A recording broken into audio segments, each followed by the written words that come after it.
Guys, Quacky here. So today, as of starting this channel, I thought of taking you guys through a very important topic called color theory.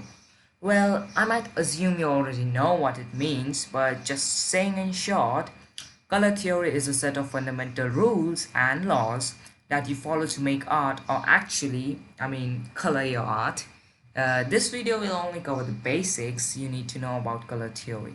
But if you just want to learn more about it, you can search online and there would be tons of resources available. So let's get started. So we will be starting off with some basic terms. First of all, we have hue. It is basically another name for color, if you like a synonym of the word color. So for example, red, yellow, pink, purple, etc. Of course, yellow is dark color, so yeah. Dark, quack, are different hues. So these are different hues. But exception is dark red, Mediterranean blue, light pink. These are not hues, okay? Light yellow. No, these are not hues. These are just different shades. Next on, we have saturation. It's quite easy to grasp once you know what this is, but it's kind of hard to learn it. So just stay with me, okay? So it's the intensity of the color, like basically just that. So for example, 100% saturation means that the color is very bright, such as like this bright red, and 0% means it's a very dull gray color with 0% red in it. So just like complete gray, dullness, darkness. Just kidding. So next on we have value, which means how light or how dark the color is. So it has quite a lot of variation to it. Like as you can see here, the shade to the red shade to the extreme right is a very light pink, and the one to the extreme left is black, and in between are all the other values.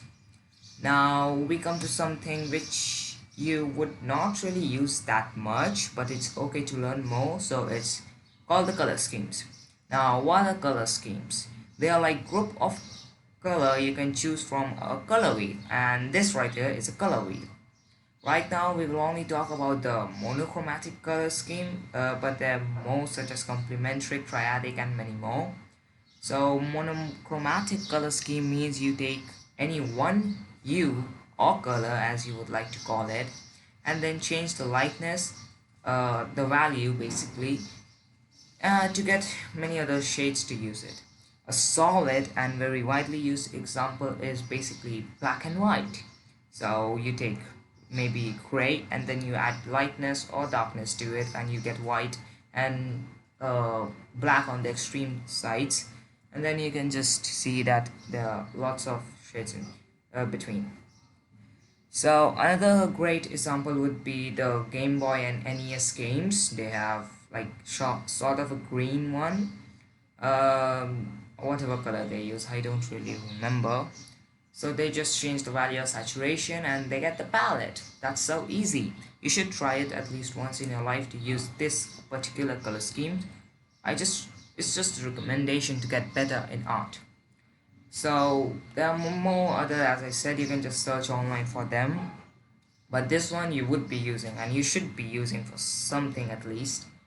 Now, a very important thing that many beginners and even intermediate and professionals sometimes forget to take into account is the color, human emotion, expression, feeling.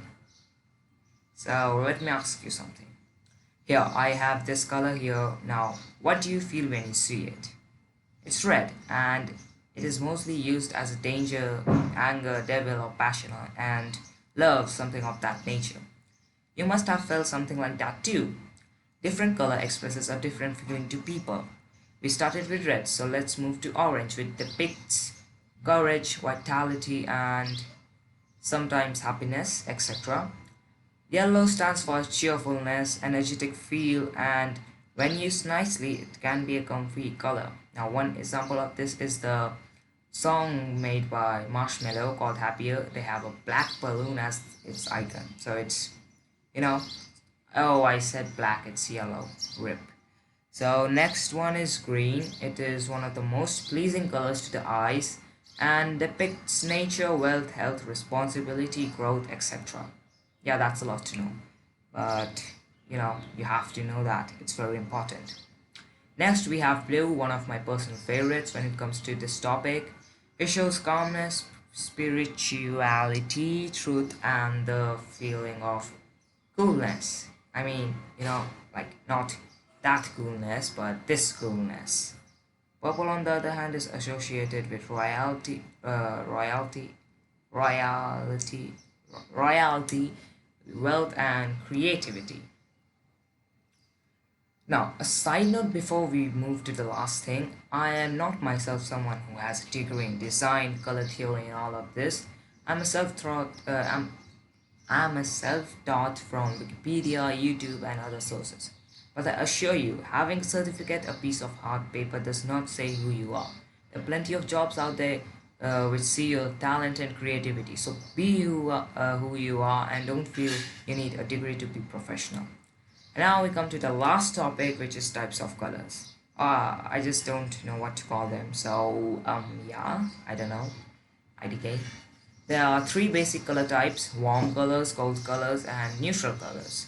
Red, orange, yellow are warm colors and give you a feeling of being warm and dry when you see them. Whereas blue, green, purple are cold color and they give a chilly like feeling, not like this chilly but this chilly.